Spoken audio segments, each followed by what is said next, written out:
Would you have voted against homeowners receiving a tax cut as your opponent Beth Colson did?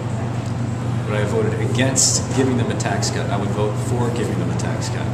So I'm for tax cuts for homeowners, certainly. Okay, and do you think that it's appropriate to be running as a Republican and being funded strongly by the unions such as the SEIU? Well, I can tell you as a Republican, the SEIU would not be giving me any money. So I don't know. I don't know very many Republicans that are getting donations from the SEIU.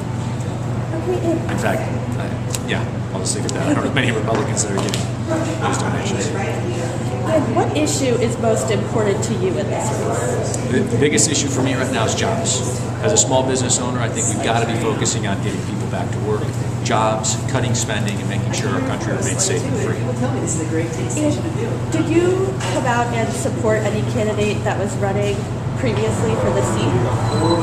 Such as, did you come out in support of Mark Kirk or supporting? I've been a supporter of Mark Kirk's all along.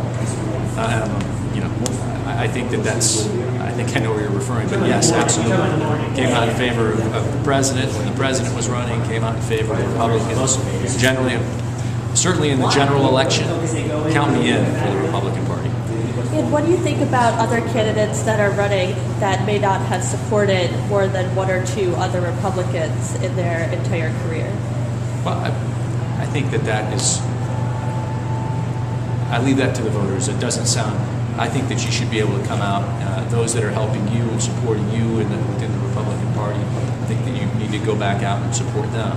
And I think that as a party, you're going to disagree with many people in your party, but as a whole, I think that the general political philosophies, and I think that the general political philosophies has to be fiscal discipline and making sure we're having a smaller government.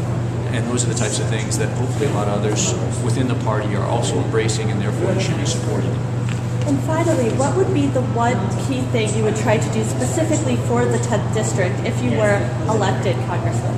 Well, the tax cuts that President Bush put in place are set to expire come basically December 31st, or basically by the time we get in January 2011.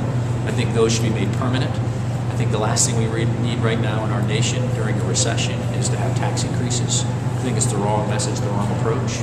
I think we need, again, lower the corporate tax rate.